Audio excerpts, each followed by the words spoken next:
आप हैं विविध भारती के संग। इनसे मिलिए।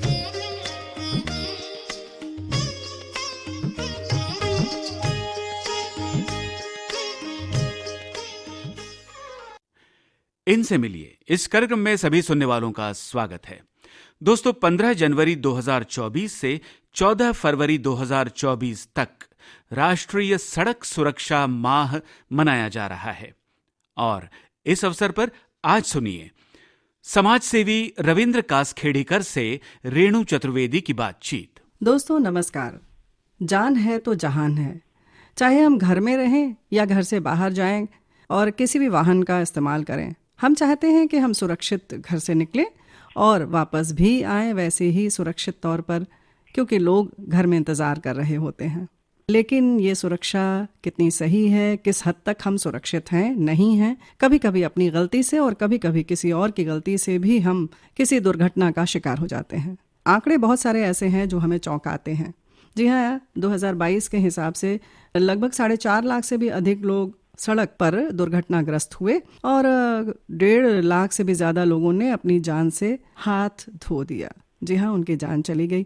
तो आंकड़े चाहे इतने हों या उससे कम हों, इनमें जो है इजाफा हो रहा है हर वर्ष लगभग 10 से 15% का। तो हमने सोचा कि क्यों न इस विषय पर बात की जाए, जब हमारा देश मना रहा है 15 जनवरी से 14 फरवरी तक सड़क सुरक्षा महीना। जी हाँ, ये पूरा महीना समर्पित है हम सुरक्षित रहें, हम जागरूक हों। और हमने इसीलिए आमंत्रित किया कार्यक्रम में रविंद्र कासखेड़ीकर जी को। ये श्री रविंद्र कासखेड़ीकर जी हैं। आप हमारे देश की जो संस्था है, जी हाँ, राष्ट्रीय सड़क सुरक्षा समिति, इसके सदस्य रहे हैं। लंबा अनुभव रहा है आपका और इस समय आप हैं संस्थापक जन आक्रोश। ये संस्था है जो काम कर रही है, जी हाँ, बहुत ग्रास रूट लेवल पर, बहुत जमीनी स्तर पर व्यावहारिक अनुभव है आपको। रविंद्र जी, स्वागत है कार्यक्रम में। नमस्कार। नमस्कार जी। आप लोग जो कर रहे हैं उसके बारे में तो हम जानकारी लेंगे, लेकिन उससे पहले हम ये जानना चाहते हैं कि ये जो रोड सेफ्टी जो महीना मना रहे हैं, इसका उद्देश्य क्या है? देखिए, अपने वर्ल्ड एट लार्ज, दुनिया भर में जी, ये दुर्घटनाओं की संख्या भयानक है जी, और प्रति वर्ष जो है संख्या बढ़ी रही है। तो यूनाइटेड नेशंस के जनरल असेंबली के रेजोल्यूशन द्वारा ऐसा तो 2010 में तय हुआ था कि 2010 से 2020 तक हम लोग प्रयास करके ये संख्या कम करने का एकदम अधिकतम प्लानिंग करेंगे। ये 2021 से 2030 तक दुनिया भर में इस चिंता के विषय को ख्याल में रखते हुए हमने एक एक्शन प्लान बनाने का यूएन जनरल असेंबली ने तय किया है। उसी के तहत सप्ताह जो ये माह है, सप्ताह पहले तो सप्ताह रहता था, लेकिन अभी इसका गांभीर्य ख्याल में रखते हुए सरकार ने उसको माह बना दिया है। और माह होने से पूरे देश भर में इसकी जागृति होगी और माह का उद्देश्य ये है कि हमारी जो मरने वालों की संख्या है, एक्सीडेंट्स वालों की संख्या है, इंजरीज वालों की संख्या है, और 50% 2030 तक आए, ऐसा हमारा संकल्प है। यानी कि 50% उसमें कमी हो, जो इजाफा हो रहा है वो तो हम बराबर कर ही लें, उससे ज्यादा ये दिशा में काम हो कि इसमें कमी आ जाए, और वो भी 50%। तो बहुत बड़ी बात है, सराहनीय कदम है और इसके लिए जैसे बहुत अच्छी बात है, हम सफलता हासिल करेंगे। लेकिन इसके लिए क्या क्या आप कर रहे हैं कार्यक्रम? देखिए, जन आक्रोश 12 साल से एक काम नागपुर में कर रहा है, अभी तो अनेक प्रांतों में भी हमारी शाखा है। ये हमारा उद्देश्य केवल इतना है कि ये ध्यान में आया है कि जितने भी दुर्घटनाएं होती है वो मानवीय गलतियों से होती है जी। 80% दुर्घटना जो है मानवीय गलती से होती है जी। और किसी को यदि मोबिलाइज करेंगे, मोटिवेट करेंगे, उसको इमोशनली हैंडल करेंगे और कन्विंस करेंगे कि देखिए आपके गाड़ी चलने से कितना आपके घर में नुकसान हुआ है, तो ये प्रयास यह है कि लोग अपनी तरफ से अपनी जो क्वालिटी ऑफ ड्राइविंग है वो इम्प्रूव करें। हम लोग ड्राइवर्स का कोचिंग करते हैं, मिनी बस, स्कूल बस, इनका भी ट्रेनिंग करते हैं। इसलिए करते हैं, स्थान पे करते हैं कि जिससे उनकी स्किल जो है बढ़ना चाहिए। और ये जो माह है, ये माह में नहीं, केवल तो साल भर हमारा उपक्रम चलता है जी। बच्चों को स्कूल में जाके हम पावर पॉइंट प्रेजेंटेशन, कॉलेज में पावर पॉइंट प्रेजेंटेशन, और दूसरा ऐसा है कि जितने क्लब्स है, पब्लिक प्लेसेस है, रिलीजियस प्लेसेस है, वहाँ भी हम प्रेजेंटेशन देते हैं। ये प्रयास जो है इसलिए है कि उनको हम अपील करें कि देखिए आपकी वजह से कितना बड़ा नुकसान हो रहा है एक परिवार में जो करने वाला ये। और दूसरी एक इम्पोर्टेंट बात ऐसी है कि जो मरने वालों की जो एज है वो 18 से 40 तक जो है प्राइम यूजफुल डेज जो है, जिसमें वो अपना परिवार का रक्षण करता है, परिवार का विकास करता है, जी। उस समय उसका यदि डेथ होता है तो पूरा परिवार उद्ध्वस्त होता है।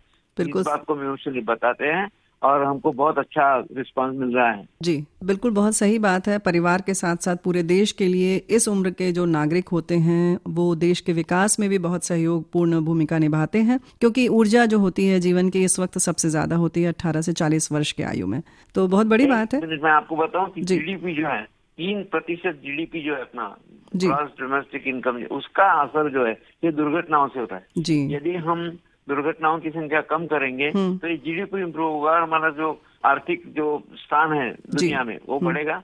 तो इस बात को हम टाल सकते हैं और ये सिद्ध हुआ है जी। जिस देशों ने प्रयास किया है उनकी मृतों की संख्या कम हुई है। अच्छा। दिस इज नॉट इम्पॉसिबल, ऐसा नहीं, दिस इज पॉसिबल। बिल्कुल। कई देशों में इस संख्या को अपन निर्धार की आवश्यकता है। हमारा कमिटमेंट जो है, कमिटमेंट होना चाहिए। हाँ, एवरी लेवल, गवर्नमेंट का भी कमिटमेंट चाहिए, एनजीओ का भी चाहिए। इस क्षेत्र में एनजीओ बहुत कम काम करती है। मेरा तो अपील है कि ज्यादा से ज्यादा एनजीओ जहाँ आए ये काम करे तो हम जो डेथ की संख्या कम हो सकती है। और डेथ से ज्यादा इम्पोर्टेंट है डिसेबलमेंट। यदि परमानेंट टोटल डिसेबलमेंट है उससे तो मरना पूरा है, लेकिन घर में अपाहिज होकर रहना ये बहुत दुख की बात होती है। He becomes liability to family also. जी हाँ, बिल्कुल सही बात है कि दुर्घटना तो हो जाती है, कभी कभी इतनी होती है कि हम किसी और के लिए एक बहुत हद तक कह सकते हैं कि हमें दूसरे के सहायता की जरूरत पड़ती है, दूसरे के सहारे पूरी जिंदगी गुजारनी होती है। तो ऐसे घायल लोगों के लिए भी बड़ी मुश्किल है, खुद उनके लिए और परिवार के सदस्यों के लिए भी। बिल्कुल बिल्कुल। तो आप जनता से क्या उम्मीद करते हैं, क्या आप कहना चाहते हैं? मैं तो जनता और से उम्मीद करता हूँ कि इस विषय को जो है अधिक गंभीरता से ले। और यूएन चार्टर ने यही बोला है कि we can not do this as a simple business. ये नॉर्मल एक्टिविटी नहीं है। We have to act extraordinarily careful और ज्यादा हमने एग्रेसिवली इस बात को रखना चाहिए कि जो लोग जो है इस बात को, this should not be taken away usual business, ऐसा नहीं, हमको उसको ज्यादा डिसिसिवली उसको लेना पड़ेगा। पिछले दशक का जो हमारा अनुभव है उससे अधिक कठोर निर्णय लेना होगा जिससे इसको हम रोक सकेंगे। चलिए, ये तो बात हो गई, लेकिन व्यावहारिक तौर पर आपको क्या लगता है कि सबसे ज्यादा दुर्घटना किस वजह से होती है? हाँ, सबसे ज्यादा दुर्घटना जो है वो होती है ओवर स्पीडिंग की वजह से। ओवर स्पीडिंग की वजह से जो दुर्घटना होती है उसमें 72.3% लोग जो मरते हैं जी। यानी गति बहुत तेज होती है, रफ्तार बहुत तेज होती है तब। बिल्कुल। This is the major cause of accidents और डेथ जी। क्योंकि यदि कंट्रोल नहीं रहती गाड़ी, अगर अच्छे रास्ते बने उससे तो लोगों ने समझ लेना चाहिए कि अच्छे रास्ते हैं, संयमित और कंट्रोल में गाड़ी चलाए तो लोग उससे दुर्घटना बढ़ रही है। बड़ी दुर्भाग्यपूर्ण बात है कि अच्छे रास्ते होने के बाद क्यों लोग ऐसा करते हैं, तो संयम नहीं बरतते। और जो अच्छे रोड बने हैं उसके लायक उनकी गाड़ियां नहीं रहती, गाड़ियों के टायर ठीक नहीं रहते, condition of the vehicle is not good. तो एज ए रिजल्ट एक्सीड करते हैं लिमिट जो बनी है और दुर्घटना कंट्रोल रहती है, गाड़ी बियॉन्ड कंट्रोल रहती है। तो this is the ultimate cause के ओवर स्पीडिंग जो है, गलत तरीके से गाड़ी चलाना और गाड़ी चलाते समय मोबाइल करना। जी, मोबाइल जब हम बात करते हैं या सुनते हैं या कुछ भी करते हैं तो भी बहुत ज्यादा दुर्घटना की संभावना रहती है। बिल्कुल होते, बिल्कुल। ड्रिंक एंड ड्राइव तो पूरी देश भर में समस्या है। लोग दारू पीते हैं फिर गाड़ी चलाते हैं, तो दोनों करते हैं, उसके वजह से दुर्घटना होती है। तो मेजर कॉज जो है ना, मेजर कॉज तो ओवर स्पीडिंग वाला है। लोग यदि कम गति से गाड़ी चलाए तो दुर्घटना कम हो सकती है। दूसरा ऐसा कि स्किल नहीं है, ड्राइवर्स का एजुकेशन नहीं है जी। और इसके लिए स्कूल में बच्चों करिकुलम में एक होना चाहिए कि बच्चों को ट्रैफिक एजुकेशन का यदि हम आज सिखाएंगे तो 10 साल के बाद हमको उसके रिजल्ट दिखेंगे। हम लोग जो है वो वही करते हैं। हमने छोटा लीफलेट बनाया है जिसके बदौलत हम लोगों को स्कूल में, हर स्कूल में जाके बताते हैं कि इसको करिकुलम में लेना चाहिए। वो बताते हैं, फिर उसका मार्क्स रहते हैं। ये NSS जो है, नेशनल सोशल सर्विसेज, इसके 40 लाख स्टूडेंट्स है, 40 लाख। हमारे गवर्नमेंट से अपील है कि ये 40 लाख विद्यार्थियों को जो है उन्होंने रोड सेफ्टी के बारे में एक करिकुलम रखना चाहिए, एक पोर्शन रखना चाहिए जी। और इससे क्या होगा, जैसे पर्यावरण है, एनवायरनमेंट के बारे में जो उनको करिकुलम में इंक्लूड किया है, तो हमारा कहना है कि NSS से बच्चों को रोड सेफ्टी एक बहुत इम्पोर्टेंट इशू है, उसको उनको बताना चाहिए। जिसमें मिनिस्ट्री ऑफ यूथ अफेयर जो है, they can take a lead on that. और बिल्कुल सही बात है। फिर भी विद्यालय अपने स्तर पर इसकी जिम्मेदारी अपने ऊपर ले सकते हैं और इसकी शुरुआत कर सकते हैं। और हमें बहुत उत्साह है, हम आपको बताएंगे, वी आर सो हैप्पी। और जो रिस्पांस मिलता है हर रोज, हम कम से कम 2000 बच्चों को कहीं ना कहीं एजुकेशन देते हैं। क्या बात है। ये कंटिन्यूअस हमारा ऑनगोइंग एक्टिविटी हमारे लोग है। और दूसरी खास बात ये कि this organisation is run by only senior citizen. क्या बात है। हाँ, हमारे 200 सदस्य है जी। और सब सदस्य सक्सेसफुल अपने जीवन में बहुत यशस्वी है, डॉक्टर्स है, इंजीनियर है। अब उनको ऐसा लगता है कि समाज के प्रति कुछ हमको देना है, जी। और उसी भाव से किसी प्रकार से अपेक्षा न रखते हुए लोग काम कर रहे हैं। तो ये जो बड़ा आश्चर्य है। निस्वार्थ भाव से काम करेंगे तभी हमें कुछ सफलता हासिल होगी। हाँ, और हाँ। आपकी बात से जो लग रहा है कि वो जो स्पीड वाली बात है वो तो हमें ध्यान में रखना ही चाहिए। रोड अगर हाँ। अच्छी बन गई है तो वो बाकी सुविधाओं के लिए है, न कि इसलिए कि हम जरूरत से ज्यादा स्पीड अपनी बढ़ाएं और दुर्घटना का शिकार हो जाएं। और रूल भी कहीं ना कहीं हम जो ट्रैफिक के नियम हैं उनका भी उल्लंघन कर देते हैं। हाँ, जी एक तो है ना, ये ड्राइवर्स है ना, विशेषतः ये जो हेवी व्हीकल्स के ड्राइवर है जी। वो अनट्रेंड रहते हैं। हम लोग जो है नागपुर के आरटीओ में जी। हमने 2012 से 20 तक जितने कमर्शियल व्हीकल के ड्राइवर रिन्यूअल के लिए आते थे लाइसेंस के, जी। उनको कोचिंग किया है। We have taught around 60,000 drivers on जी। This account. 60,000 ड्राइवर्स को हमने सिखाया है। उसको जब मिलते हैं तो बोले आपकी वजह से हमको बहुत स्किल बढ़ गया हमारा, हम अच्छी गाड़ी चलाते हैं, दुर्घटना नहीं होती।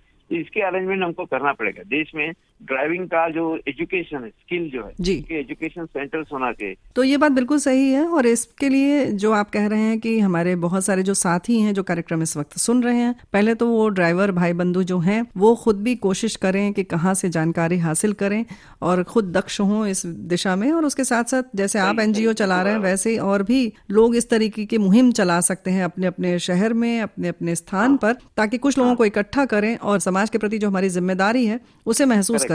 और कहीं ना कहीं जब हम इन्हें सिखाते हैं तो सुरक्षित तो हम ही होते हैं, बिल्कुल सही है ना। ये जो आप बता रहे हैं कि सीनियर सिटीजन वाला मामला, तो इसमें किस तरह से आप लोग काम करते हैं? हम हर बुधवार को, आज का हमारा प्रोग्राम है, जी। नागपुर के एक एरिया में हम लोग 40-50 लोग जाएंगे, जी। इंटरसेक्शन पे खड़े होंगे, और जो लोग हैं जो गाड़ी चला रहे हैं उन्होंने यदि सीट बेल्ट नहीं लगाया तो उनको सीट बेल्ट का रिक्वेस्ट करेंगे। अच्छा। We have no punitive authority. देखिए, ट्रैफिक कंसिस्ट ऑफ 4 थिंग्स। जी। एक है ना इंजीनियरिंग, एनफोर्समेंट, एजुकेशन और इमरजेंसी। तो एजुकेशन पार्ट जो है, जो ट्रैफिक में बहुत जरूरी है, उसकी it is very neglected area, जो जी। एजुकेशन नहीं होता। और पुलिस भी अपने तरह से प्रयास करते हैं कि इन्फोर्समेंट करे, जी। लेकिन इतना पॉपुलेशन हमारा है कि इसमें संभव नहीं है। बिल्कुल। तो education is the only solution. और ये एजुकेशन हम लोग जाते हैं चौराहे पे बताते हैं तो पीपल अप्रिशिएट अस, बोलते हैं कि जी। बहुत अच्छा काम कर रहा है। और उसमें हम बताते हैं सीट बेल्ट लगाइए, मोबाइल का बात मत करिए, गति जी। कम रखिए, ये सब बातें हम सीनियर सिटीजन बता रहे हैं तो दे रिस्पेक्ट इट। क्या और बात है। प्रेज करते हैं, हमको अप्रिशिएट करते हैं। क्या बात है, ये बहुत अच्छी बात है। और जो सीनियर सिटीजन लोग जिस दिशा में कदम उठा रहे हैं ये बहुत महत्वपूर्ण है और हम सब के लिए प्रेरणा की बात है। और बहुत अच्छी बात है कि लोग समझते हैं। तो एजुकेशन जो इस तरह से दी जाती है, हर चीज का इलाज जो है वो दंड से नहीं होता, दंड अपनी जगह है, लेकिन इस तरह जो सिखा कर आप मुहिम चला रहे हैं इसके लिए आप बधाई के पात्र हैं।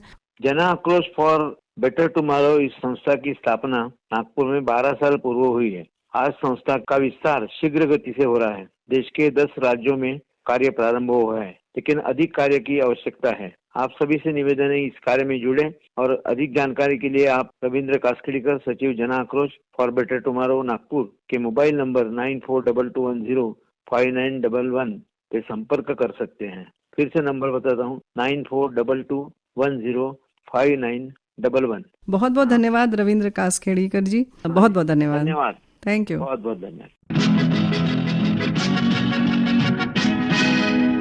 ए भाई जरा देख के चलो, आगे ही नहीं पीछे भी, दाएं ही नहीं बाएं भी, ऊपर ही नहीं नीचे भी।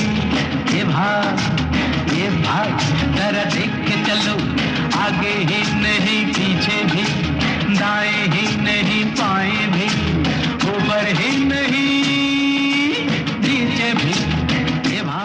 आप सुन रहे थे राष्ट्रीय सड़क सुरक्षा माह के उपलक्ष्य में समाज सेवी रविंद्र कास्केड़ीकर से रेणु चतुर्वेदी की बातचीत। रिकॉर्डिंग इंजीनियर मनीष चंद्र वैश्य, प्रस्तुतकर्ता जुबैर खान।